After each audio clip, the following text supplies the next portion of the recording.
वो कहते हैं ना, अपनी बात कहो, कुछ भी मत बको। आज शायद ऐसा ही कुछ लोकसभा में नेता प्रतिपक्ष राहुल गांधी के साथ हुआ। दरअसल राहुल गांधी बिहार के दरभंगा में चुनावी जनसभा कर रहे थे। अपने भाषण के दौरान राहुल गांधी पीएम मोदी पर कुछ ऐसा बोल गए जो देश के प्रधानमंत्री के लिए कहीं से भी शोभा नहीं देता। राहुल गांधी ने मंच से कहा कि आप पीएम मोदी से वोट के लिए नाचने को कहेंगे तो पीएम मोदी नाचते भी नजर आएंगे। अब राहुल गांधी के इस बयान पर बीजेपी और एनडीए नेता हमलावर हैं और राहुल की मानसिक स्थिति ठीक नहीं होने की बात कह रहे हैं। डांस तो कांग्रेस कर रही है, इंडी गठबंधन डांस कर रहा। कभी तो डॉक्टर भीमराव अंबेडकर जी ने जो पवित्र संविधान बनाया, उस संविधान की बुक लेकर के घूम रहा है, डांस कर रहा है। कभी ईवीएम को गाली दे रहा है, राहुल गांधी डांस कर रहा है, और कभी बोलता है कि वोट चोरी हो गई।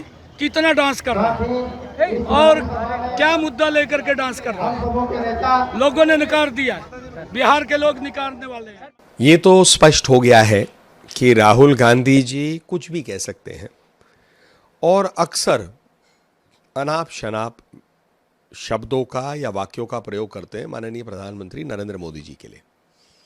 उनकी पार्टी भी उसी मंशा से काम कर रही है। चौकीदार चोर है, चाय वाला, बंदर, घांची, निपुंसक, गंदी नाली का कीड़ा, हिटलर, ये सारे शब्द जो है कांग्रेस के वरिष्ठ नेताओं ने किया। तो वो तो राहुल गांधी जी से सीख लेकर ही इस प्रकार की शब्दावली कर रहे होंगे। अब ये कोई शब्दावली है कि नाच गाने वाली बात स्टेज पे आकर करेंगे, ऐसा कहते हैं क्या देश के प्रधानमंत्री के लिए? राहुल गांधी ने एक बार फिर ये साबित कर दिया कि उनका मानसिक संतुलन बिगड़ चुका है और राहुल गांधी किसी जोकर से कम नहीं है।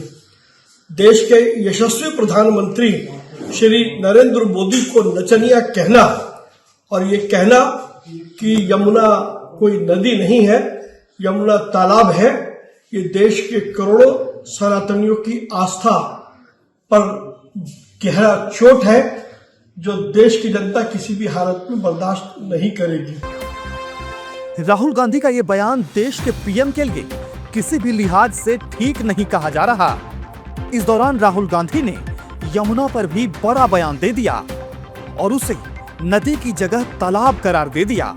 बहरहाल बिहार में नेताओं का ताबड़तोड़ प्रचार शुरू हो चुका है। एक तरफ बड़े वादे किए जा रहे हैं तो दूसरी तरफ नेता एक दूसरे पर ऐसे कमेंट भी कर रहे हैं। बिहार में 6 और 11 नवंबर को मतदान है, जबकि नतीजे 14 नवंबर को आएंगे।